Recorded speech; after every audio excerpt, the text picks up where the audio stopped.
I was born in 1969, and my country then had a liberation war going. We had liberation fighters who were fighting the British to get independence.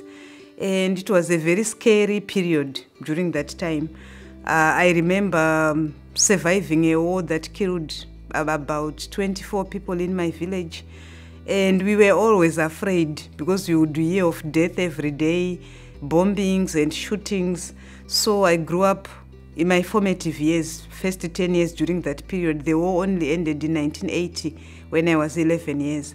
So those formative years for me were like, wow, why should we have war? Why should we have so much killing?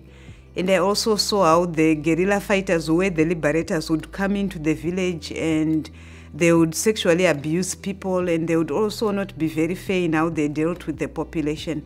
And the soldiers who also claimed that they were protecting people's security also violated people's rights in a very big way. So I guess it's something that's developed during those formative years of my life. I've always been opposed to war and violence. Many people think that peace is built at the national level by the politicians, by the government leaders. Women didn't even begin to come into the picture until there was this concerted effort to say, in this village in Gulu district in northern Uganda, what are women doing to build peace?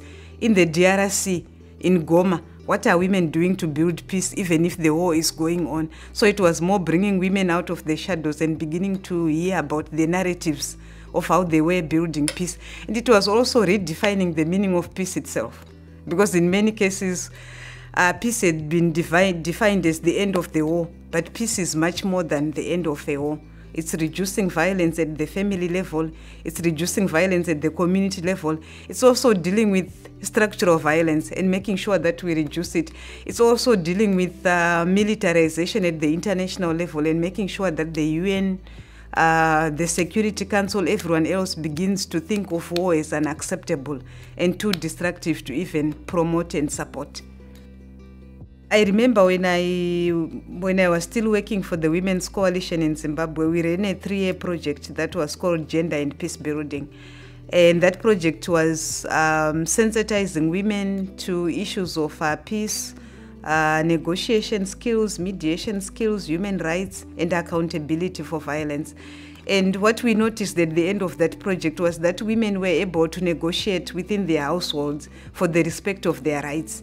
And I remember going to one community to meet with the women, and they told me the women had gone across the border to do some cross-border shopping so they could come back and sell. And previously, before we started the project, they couldn't do that because their husbands wouldn't let them go, so they had negotiated. And we also heard about women who were sitting in the chief's court and advising the chief. Women who were sitting on hospital boards within their villages and making decisions on how the budget would be made. And women who were also encouraging the reportage of violence within the community. So it really increased the participation of women at that communal level. And I think that level is really important because you can't suddenly have women leading at a higher level. They have to start where they are within their community, within their families, and you groom those skills until those women are national leaders and they are able to participate more effectively. We need the numbers within the military, we need the numbers within the police, but we also need governments to begin to reduce their spending on the military and to also reduce the focus on the military. Because rather than continuing fighting now like we are doing as nations, I think it's really time that the UN begins to speak to a de-escalation of violence, promote more negotiation, promote mediation. Wherever there's tension and conflict, we should be promoting peace building and non-violent conflict resolution rather than violent means of resolving conflict, which do not work. I think militarization is a process that has been developing and growing as nations were emerging.